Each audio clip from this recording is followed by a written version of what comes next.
네, 시청자 여러분 안녕하십니까. 주상전화, 주식상담 전화 화요일에 인사드립니다. 아나운서 권재은입니다. 국내 증시 오늘 모멘텀은 부재했지만 양대 지수 모두 강보합권에서 마감했습니다. 그래도 코스피 지수 안에서 외국인의 수급이 2거래 연속으로 들어오고 있다는 점은 긍정적으로 해석할 수 있을 것 같은데요. 자, 이제 3분기 실적 발표 시즌 앞두고 있죠. 포트폴리오 전략 어떻게 세워봐야 하나 고민되시는 분들 정말 많으실 것 같습니다. 2시간 동안 저희와 그 고민 해결해 보시면 좋을 것 같아요. 특히나 이런 종목들 가지고 계신 분들 저희한테 지금 빠르게 연락 주시면 됩니다. 오늘 메타버스 관련주들 이제 급락세 보였습니다. 관련주 갖고 계신 분들은 전화번호 02-2000-4919번으로 지금 바로 연락 주시면 되고요. 한강 신드롬 오늘로 끝이 났나 싶습니다. 재질 관련주들 일제히 급락세 보여줬고요. 예스24 같은 종목들도 윗꼬리를 길게 달고 마감했는데요. 관련주 전략 필요하다 하시는 분들은 전화번호 02-2000-4919번으로 지금 빠르게 연락 주시면 저희가 실시간 우선 상담 도와드리도록 할 테니까요. 오늘도 여러분들의 많은 연락 부탁드리도록 하겠습니다. 자, 그럼 오늘도 3가지 이슈 점검해 보면서 내일 시장 좀 든든하게 대비해 보도록 할게요. 오늘 섹터 3가지 이렇게 가지고 왔습니다. 오늘 주도주가 부재한 가운데 테마주들이 강세 움직임 보여줬습니다. 특히나 양자 암호 관련 섹터가 강하게 올랐는데요. SKT가 세계 최초로 하이브리드형 양자 암호를 상용화한다라는 소식 속에 오늘 KCS가 상한가 기록했고요. 엑스게이트도 21% 급등, 우리넷도 4.60% 강세 움직임 보여줬습니다. 과연 내일 시장까지 이 셋에 계속해서 이어갈 수 있을지 여부 확인해 보시면 좋을 것 같고요. 엔비디아 훈풍 속에 오늘 반도체 관련 섹터도 강하게 올랐습니다. 특히나 소부장 섹터가 강세 움직임 보여줬는데요. DI나 펜트론 같은 종목들 오늘 9% 넘는 급등세 이어갔고요. 삼성전자는 외국인의 매도가 25거래 연속으로 이어지고 있습니다. 25거래 연속 매도 2022년 러시아 우크라이나 전쟁 발발 당시 수준과 굉장히 비슷한 수준인데요. 오늘 그래도 상승으로 마감했습니다. 삼성전자 0.33% 강세 움직임 보여줬고요. SK하이닉스는 거의 3% 가까운 상승세 보여줬습니다. 잠시 후 반도체주들에 대한 전략도 자세하게 세워보도록 하겠습니다. 그리고 유가 관련주들은 오늘 일제히 급락세 보여줬습니다. 수요 둔화 전망에 국제 유가가 전일 큰 폭으로 하락했는데요. 중앙에너비스가 오늘 11% 급락 연출했고요. 한국석유도 오늘 6에서 10% 같은 하락세를 연출했습니다. 자, 이렇게 오늘 3가지 이슈들 준비해봤습니다. 오늘은 이 두 분과 함께 이야기 나눠보도록 할게요. 자, 오늘은 이지은 대표 그리고 정재훈 대표 나와주셨습니다. 두 분 어서 오세요. 네, 일단 반도체 이슈부터 짚어보도록 하겠습니다. 엔비디아가 또 미국 증시에서 신고가를 달성했습니다. 뱅크 오브 아메리카는 엔비디아의 목표 주가를 $150까지 제시를 하고 있는데요. SK하이닉스, 삼성전자 다행히도 오늘 이 상승에 동참을 해줬습니다. 이지은 대표님께 여쭤보도록 할게요. 엔비디아 훈풍과 더해서 우리 국내 증시 반도체 투톱도 계속해서 좀 달려줄 수 있을까요? 일단 삼성전자와 SK하이닉스는 좀 흐름을 다르게 보셔야 되지 않을까라고 생각을 하고 있는데 지금 삼성전자 같은 경우에는 HBM3E에 대해서 좀 오늘 안 좋은 소식이 들려오기도 했습니다. 그래서 이제 다음 세대인 HBM4로 오히려 준비를 할 수 있다라는 전망이 나와주고 있는 만큼 지금 굉장히 블랙엘의 수요가 넘쳐 흐르고 있고 계속해서 매진이다라는 이야기가 나왔는데 그 부분에 대한 수혜를 고스란히 같이 가져갈 수는 없는 구조로 그 뉴스가 100% 확실하다고 한다면 그렇게 될 수밖에 없기 때문에 그와 관련돼서는 물론 그동안 워낙 좋지 않았기 때문에 더 이상의 하락에 대한 부분들은 피해갈 수 있다라고 하더라도 상방에 대한 흐름들은 좀 더 제한적인 모습이 나와줄 수 있다라고 보고 있고요. 지금 SK하이닉스 같은 경우에 실적 발표를 앞두고 오히려 기대감이 더 커지는 모습을 보여주고 있고 그리고 SK하이닉스 같은 경우에는 지금 어쨌든 기술적인 측면에서 세계에서 가장 우위를 차지하고 있기 때문에 이 구도가 당분간은 지속될 수 있다라는 전망으로 또 이어질 수 있어서 사실 삼성전자가 이제 테스트에 통과를 하게 되고 경쟁자로 등장을 하게 되면 가격에 대한 그런 노이즈가 발생을 할 수가 있습니다. 아무래도 다른 회사가 또 이제 진입을 하게 되면 가격에 대해서 우위를 차지할 수 없기 때문에 이러한 부분들이 수익성 악화로 이어질 수 있지만 그런 부분들도 피해갈 수 있다라는 걸로도 해석할 수 있기 때문에 오히려 SK 하이닉스는 지금에 대한 추세가 좀 더 시세가 강하게 나올 수는 있겠지만 삼성전자는 여기서 하방이 더 나오지는 않는다 하더라도 상방에 대한 흐름도 약간은 제한적일 수 있다라는 부분을 봤을 때 두 기업이 엔비디아의 움직임에서 조금은 다른 양상, 힘이 좀 더 약하고 강하고로 갈 수 있다라는 점은 좀 아쉽기는 하지만 지금 당장은 좀 그렇게 이어질 수 있다라고 보고 있어서 물론 삼성전자가 HBM4에 대한 부분들이 또 기술력적인 측면으로 우리가 예상하지 못했던 이미 준비를 하고 있기 때문에 이 부분이 나중에 추후에 좀 더 빠르게 진행이 된다 하더라도 시간은 좀 걸릴 수 있다라는 점. 그래서 긴 호흡을 더 가지고 봐야 된다라는 점을 좀 유의를 하셔야 될 것 같습니다. 네, 알겠습니다. 반도체 투톱은 좀 다르게 봐야 한다라는 의견 남겨주셨습니다. 그럼 HBM 양산 일지 한번 확인해 보도록 하겠습니다. 삼성전자가 SK 하이닉스에 HBM 한 1년 정도 밀려 있다고 합니다. HBM은 통상적으로 매해 신제품이 나오고 있는데요. 오늘 이런 기사가 들렸죠. HBM3 12단 삼성전자의 엔비디아 공급은 사실상 올해 불발됐다라는 소식이 전해졌습니다. 8단과 12단 모두 엔비디아 공급은 불발된 건데요. 현재 나오고 있는 이야기가 삼성전자 HBM4에 대한 기대감에 대한 이야기입니다. 정재훈 대표님께 이 부분 한번 여쭤보도록 할게요. 삼성전자 HBM3E는 물 건너갔다 치더라도 앞서 지은 대표님께서 얘기해 주신 것처럼 HBM4에 대한 기대감을 좀 가져봐도 괜찮은 걸까요? 우선 지켜봐야 되겠죠.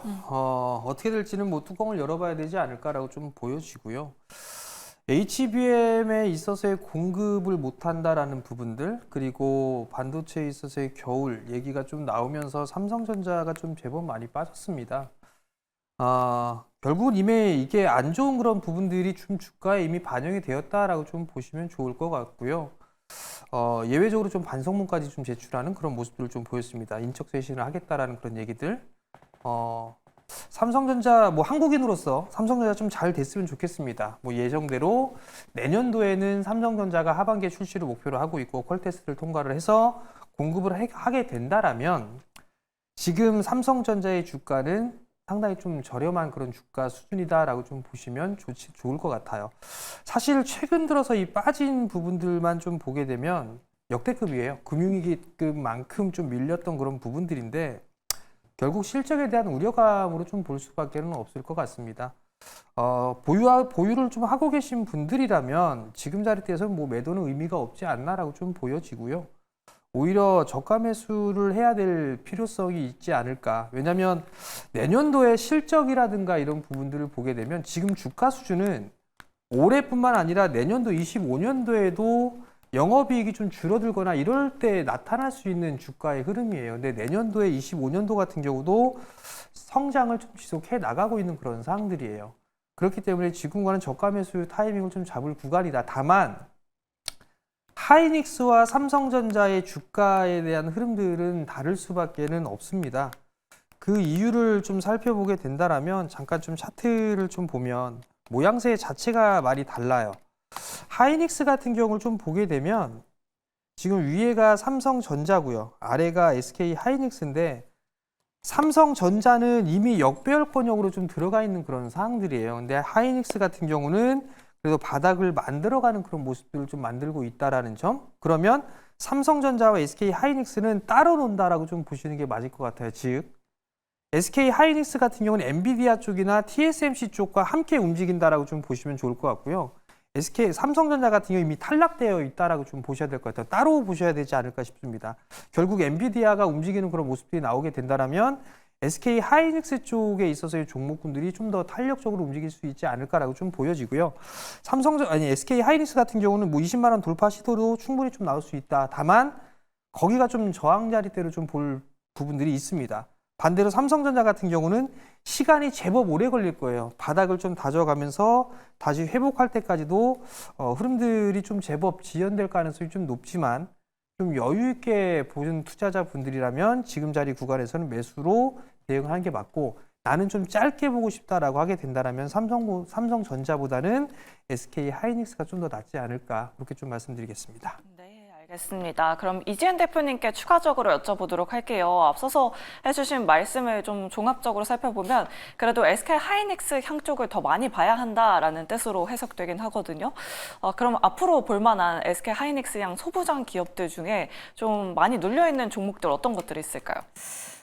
일단은 SK 하이닉스 향 종목들도 좋기는 한데 네. 저는 좀 개인적으로는 장비주들 중에서 이번에 이제 SK 하이닉스 향은 아니지만 이오테크닉스도 최근 들어서 흐름이 굉장히 좋았거든요. 삼성전자 향이긴 하지만 이제 장비주들은 1분기 때 납품됐던 그런 장비에 대한 부분들이 이제 리드 타임이 발생을 해서 6개월 뒤에 실적으로 찍히는 경향들이 있어서 그와 관련돼서 이제 3분기 정도부터 실적에 대한 기대감이 좀 있는 종목들이 최근에 시장에서는 조금 강세 흐름이 나타났다라고 보고 있습니다. 그와 관련돼서 물론 이오테크닉스 같은 경우는 삼성전자 관련주기 때문에 어찌 보면은 좀 변동성은 있을 수는 있겠지만 일단 실적 시즌에 도래를 했기 때문에 실적 관련돼서 좀 봤을 때 뭐 이오테크닉스 그리고 오늘 이수페타시스도 굉장히 강한 모습이 나와줬는데 어찌 보면 또 엔비디아 관련돼서 가장 수혜를 받을 수 있는 직접적인 구조를 가지고 있어서 이수페타시스도 지금 121선 저항선에 딱 걸쳐 있기는 하지만 이 구간에 대한 돌파 흐름 그리고 이번에 이제 빅테크 기업들의 실적 발표도 진행이 됩니다. 여기서 AI 관련된 투자에 대한 부분들이 좀 더 확장해 나가는 이야기들이 나온다라고 한다면 관련돼서 이제 좀 흐름이 지금 먼저 선으로 움직였던 종목들이 흐름이 좀 더 강하게 움직일 수 있다라고 생각이 들어서 일단 오늘 좀 강하게 움직였던 종목들 위주로 저는 좀 보시면 좋을 것 같고요. 그 안에서는 이수페타시스가 가장 좀 눈에 좀 띄는 종목이라서 이수페타시스 눈여겨보시면 좋을 것 같고 좀 더 확인하고 나는 좀 매매를 하시는 스타일이다 하시는 분들은 121선의 돌파 흐름이 나오고 나서 좀 단기적인 관점으로 한번 지켜보셔도 좋지 않을까라는 의견을 드리고 싶습니다. 네, 알겠습니다. 역시나 3분기 실적 시즌이다 보니까 실적주 접근해 봐야 한다. 이수페타시스 그리고 이오테크닉스까지 관심 있게 지켜보시면 좋을 것 같습니다. 그럼 정재훈 대표님께도 여쭤보도록 할게요. 소부장 관련된 종목 중에서 좀 눌려있는 종목 있을까요, 대표님? 지금은 뭐 낙폭과대로 좀 밀렸던 부분들이 있기 때문에 순환매가 다 나온다라고 좀 생각을 하고 있어요. 그중에 일단 기대감이라든가 이런 부분들을 놓고 보게 되면 유리기판 쪽은 여전히 좀 기대감이 갖고 있는 그런 사항들이죠. 기술적인 차트의 모습들이 가장 좀 안정적인 그리고 치고 나갈 수 있는 그런 모양새를 좀 갖추고 있는 그런 사항들이고 HBM 쪽 같은 경우는 오히려 기술적인 반등이 좀 나올 수 있는 그런 자리대가 여전히 좀 남아있지 않나라고 좀 보여집니다. 그럼 결국은 뭐 종목군들은 다 봐도 괜찮지 않을까라는 좀 생각이 들어요. 뭐 리노공업이라든가 뭐 HPSP라든가 뭐 이런 기업들 충분히 접근이 좀 가능하지 않나라고 좀 보여지고요.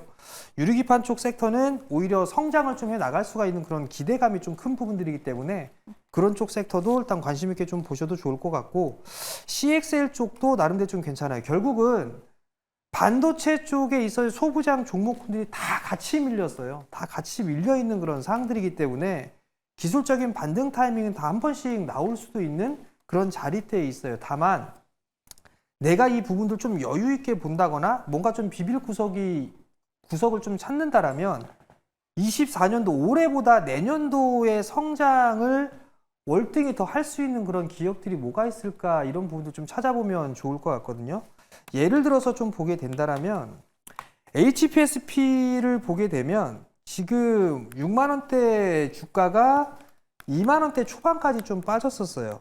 근데 지금 구간에서 보게 되면 하락 추세대를 넘어서려고 하고 있죠. 그럴단 기술적인 흐름으로 해서 바닥은 좀 나온 것 같아요. 이중바닥 형태로.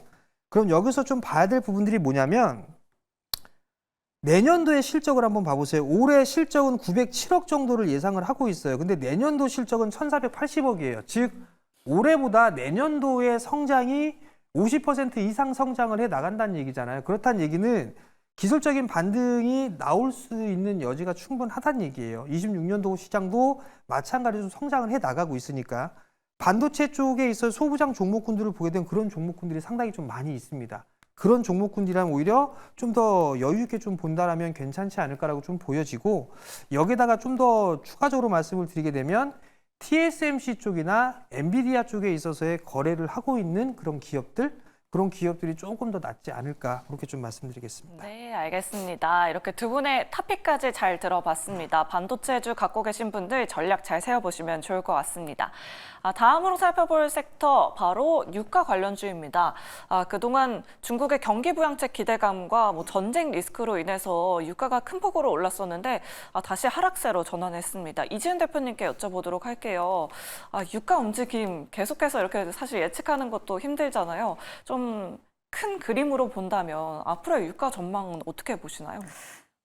항상 뭐 이렇게 테마성으로 봐라라는 이야기 많이 들으셨을 것 같은데 이번에 움직임을 보면서 좀 다시 한번 그런 생각을 하시게 되지 않았나라는 생각이 들고요. 일단 유가 관련된 종목들은 우리가 중국 부양책도 기대를 많이 했는데 그 부양책에 대한 실망감 그런 부분들도 있었고 또 수요 감소에 대한 이야기가 같이 있으면서 지금 이제 그동안 전쟁에 대한 리스크 이야기 나올 때마다 유가 관련된 종목들도 굉장히 좀 강한 시세를 단기적으로 뿜어냈는데 이제는 그런 상황에서도 좀 벗어난 흐름을 보이고 있어서 유가 관련된 종목들을 보유하고 계신 분들은 저는 지금 흥구석유를 기준으로 봤을 때는 21선 기점으로 딱 지지를 받고 있는 모양이고 또 중앙 에너비스 같은 경우에도 21선 기점으로 해서 지지를 받고 있는 모양이라서 단기적으로는 단기 반등은 나올 수는 있다라고 보지만 이게 큰 이슈가 터지지 않는 한은 여기서 최근에 고점까지 도달하는 것은 저는 어려울 수도 있다라고 보고 있기 때문에 이 가격에 대한 지지가 반등으로 이어져서 어느 정도의 반등 탄력이 나온다라고 한다면 그때는 비중을 줄이시거나 나는 정말 단기적으로 잠깐 들어갔는데 어찌어찌 하다 보니까 손실이 확대가 됐다. 막 스트레스 많이 받으시고 하면 비중이 많지 않다라고 하시면 저는 손절까지도 한번 생각은 해보셔야 된다라고 보고 있는데 워낙 변동성이 강한 테마이다 보니 이 부분에 있어서 대응하기가 정말 쉽지는 않으실 거라고 생각이 듭니다. 하지만 오늘 곡물 관련된 종목들 굉장히 급등이 나왔는데도 불구하고 너무나 다른 흐름 쪽으로 가고 있어서 또 국제 유가에 대한 흐름들도 같이 연동이 되는 부분, 그러니까 좀 복잡하게 시세가 연동이 되는 부분들이 있어서 저는 이번에 만약에 반등이 나온다라고 한다면 거래량 그리고 이제 세계 정세 돌아가는 흐름을 보고 비중을 좀 줄여주시는 것도 일부는 생각을 하셔야 되지 않을까라는 의견을 드리고 싶습니다. 네, 알겠습니다. 갖고 계신 분들 투자 전략 자세하게 세워드렸습니다. 그럼 사료 관련주들도 한번 체크를 해봐야겠죠. 정재현 대표님께 여쭤보도록 하겠습니다. 이제는 고려 아연이 아니라 고려 산업이 상한가를 갔다 이런 말까지 나오더라고요. 고려 산업 2022년 러시아 우크라이나 전쟁 당시에 2연상 기록하기도 했었거든요. 상승 탄력 보면 굉장히 컸었는데 그때만큼의 상승 탄력 이번에도 한번 좀 기대를 해봐도 괜찮을까요? 일단 이게 뚜껑은 내일 열어봐야 되지 않을까 싶습니다. 네. 다만 이제 오늘 상한가를 좀 기록을 했고 곡물에 대한 이슈가 좀 나오면서 상한가를 좀 기록을 했었는데요. 거래량이 좀 증가되면서 넘어가는 그런 모습들을 좀 보였습니다. 단기적으로 좀 보게 되면 4,100원짜리대를 넘어서게 된다라면 추가적인 상승 시도는 좀 나올 수 있다라고 좀 판단을 하고 있는데요. 그냥 이거는 트레이딩 관점으로 좀 접근을 해야 되지 않을까라고 좀 생각이 듭니다. 즉 대응이 되시는 분들만 짧게 대응을 하시는 게 좀 좋지 않나라고 보여지고요. 종목군들 자체가 원체에 많이 빠졌어요. 코스닥 종목군들 중소형주 특히나. 그렇기 때문에 한 차례 좀 순환매적인 그 성향이 좀 강하다라고 좀 생각을 하시고 단기적으로 좀 접근하는 게 좋지 않나 그렇게 좀 말씀드리겠습니다. 네, 알겠습니다. 테마주이니만큼 이 두 섹터 모두 급등락에 대한 주의를 꼭 해보자라는 의견 잘 참고해 보시면 좋을 것 같습니다. 이렇게 이슈 3가지 점검해봤고요. 여러분들 종목 고민 굉장히 많이 보내주고 계십니다. 주상전화 종목 상담 지금 바로 출발합니다.